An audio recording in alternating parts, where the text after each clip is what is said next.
Hello. Um, this is a video I did not even plan filming or doing or whatsoever, but I just feel like it is an occasion that I should actually get on here just for my own sake. This is just for me when I want to look back on this moment, like in the future, like whatever I want to know. This is me. Hello, I'm still 21, but I am turning 22 on Saturday, and today is Thursday evening, and I cannot tell you how I feel about knowing that I'm going to celebrate my birthday in the Netherlands and not in Germany as I did it last year. So just in general, because I think I never told even my story, what happened last year and what's going on now for over a year, is we are experiencing currently an epidemic. A virus is going around this globe and nobody really gets it under control. And currently I am in the Netherlands. I do study. I'm in my second study year and things have changed a lot.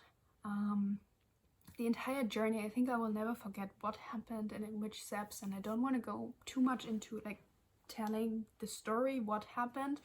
I rather want to focus on the facts, like what I've learned so far from like turning 21 and now almost being about turning 22. So I think what I definitely learned the most over the past 365 days is that no matter what you go through, you can do it. Like, not giving up hope, not giving up faith in yourself.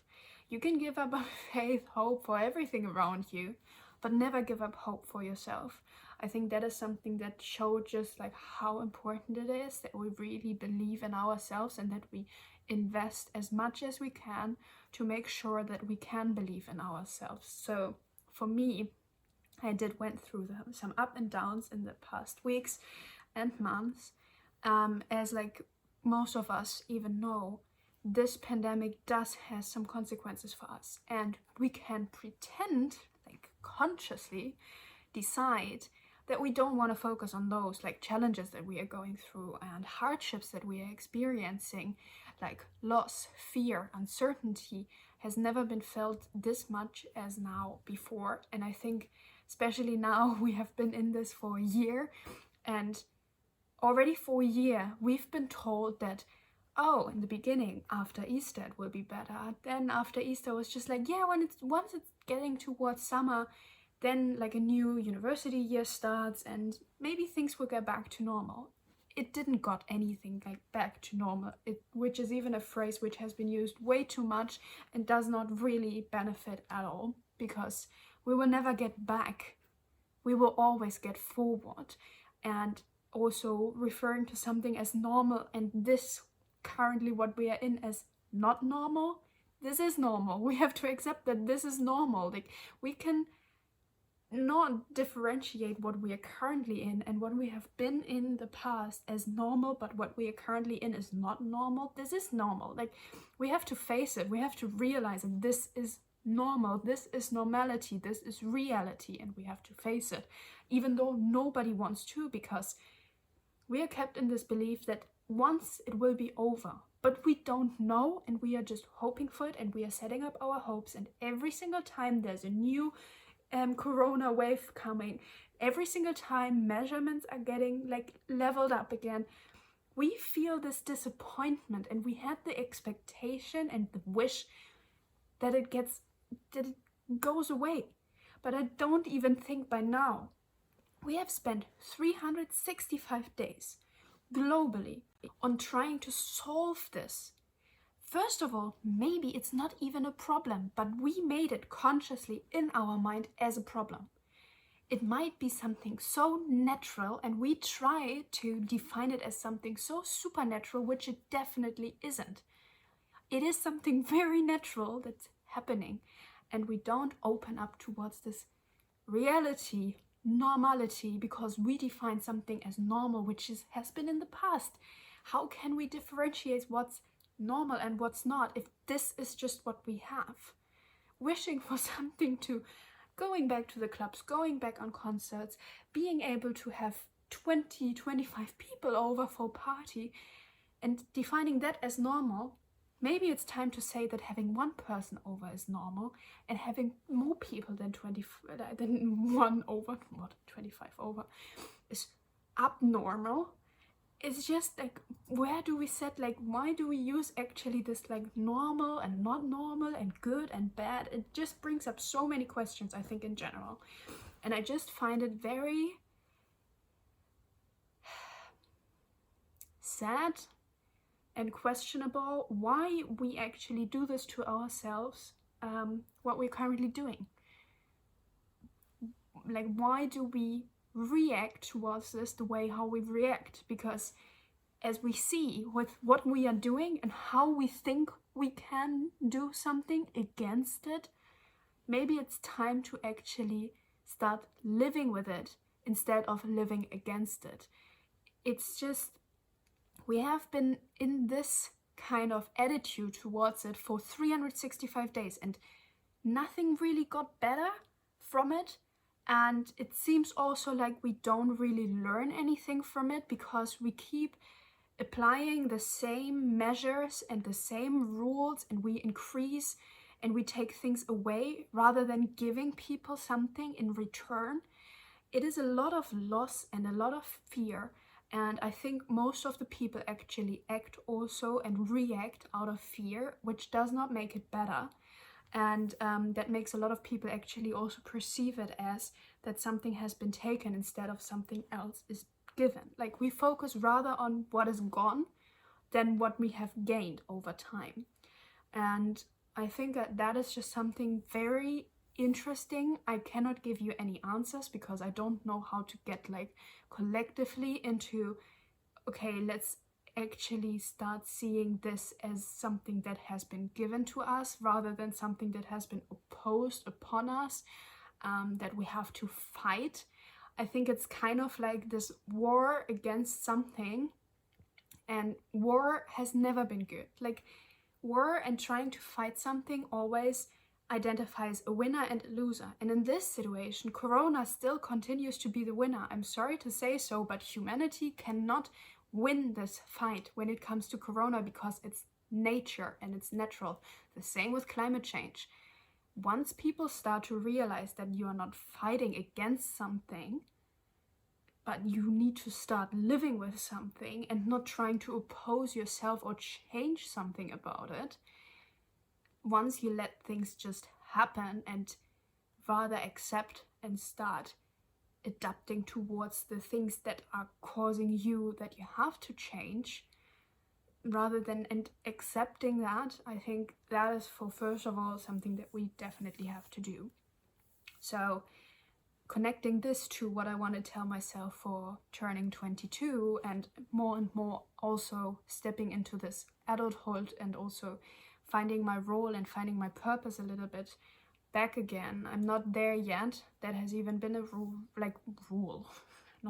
reason why I've actually not really published anything, did not continue write. Like, I did wrote for my blog, but the mindset that I was living in was very much victimhood, victimizing myself, and not healthy to put that energy out there, if that makes sense. It would not really contribute, and it would not really do something good, and it would not represent me as a good person, good vibe, good energy. I did not want it to add more burden towards all the pain and fear and loss we are all experiencing anyway. So that's why I hope you understand. And I also do believe that I'm for sure not the only one who's going through things like that, but I think it's time to actually change something regards the attitude that we are having towards our current situation that we are in, and things that we have to experience and things that don't go away.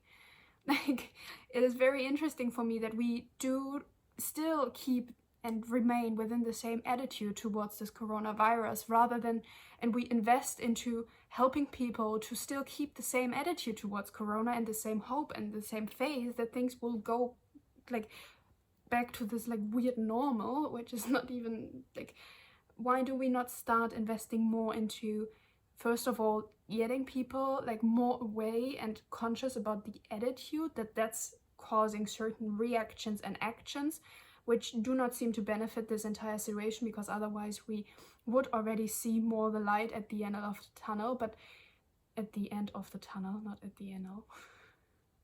The end of the tunnel we would see it, but for most of it is not there. And I also completely do not blame anybody for not finding that light at the end.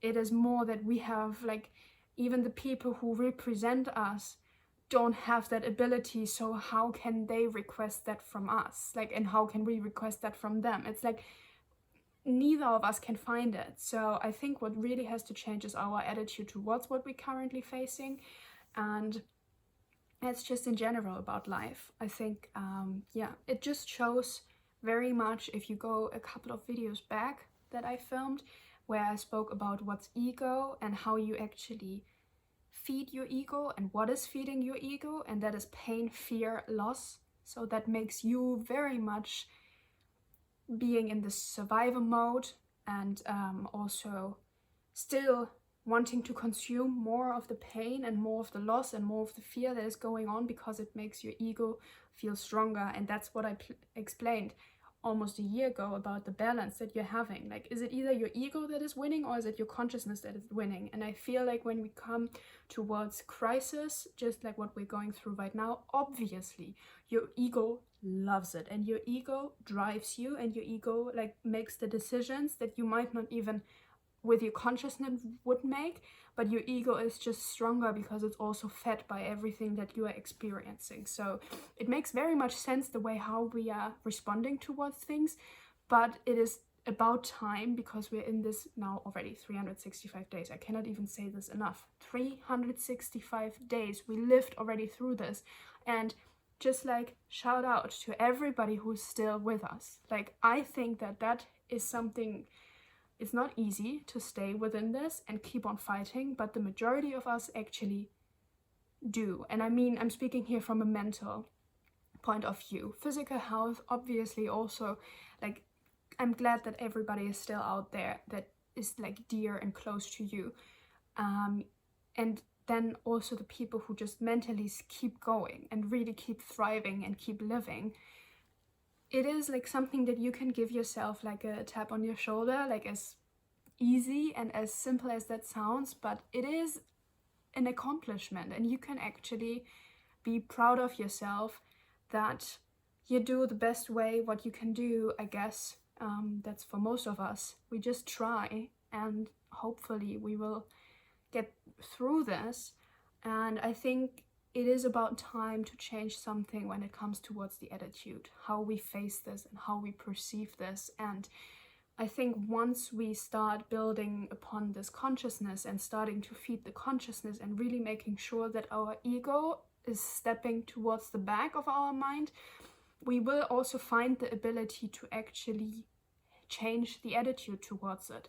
But as long as our ego stays pretty much in the front of our head and in the front of our mind and makes the decision that it makes, our attitude will also not, it will not be easy to change our attitude, because change in attitude actually requires an increase in consciousness. So I think it just literally starts with the people who we look up to, the people who make decisions. I think it is very important that those people who are in power and who have the ability to make people listen, that they are the first people who actually start working upon them, like working with themselves in like getting out of this ego mind and starting to perceive and try to gain more consciousness in order to to get over their ego state of mind.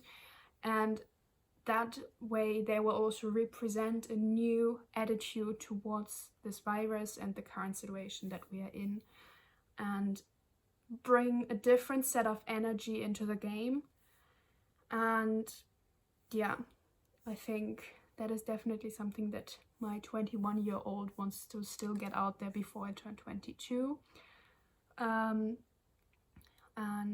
yeah, I think this is just a video that I will even share publicly. No, public. There's no publicly. Public. I will make this video public because I think there have been some words that I used which are very wise, and I want people to hear this. And I can just not even share with you how glad I am to be back. It almost makes me emotional to be back here and have found the voice and maybe even gained a little bit more consciousness and just being able to push my ego sometimes a little bit more towards the back of my mind, because even my ego has been in the front of my mind, and I just realized this right now by just, I don't know, accessing more and more of my consciousness and less being and making decisions what my ego would tell me to do. So yeah, I hope this was like insightful for you. Welcome back to Mihiri. I would even tell that to myself. Welcome back, Lena, to Mihiri. It's nice to be back. I cannot promise you how my ego and how my mental state is going to be over the next couple of weeks, but I want to really work on this. And I think I gained a little bit a glimpse of light here, and I hope that I could also share that with you. Have a wonderful evening, guys, and yeah, try to work on your consciousness and try to also share this message that I do believe that the people in power, the people that we listen to, they are the ones that most urgently have to work on their consciousness and trying to reduce their ego to make better decisions to lead us forward throughout this challenge that we're currently going through. So yeah, watch out, stay safe with your loved ones, and I will hear from you and you will hear from me very, very soon. Have a beautiful evening. Bye.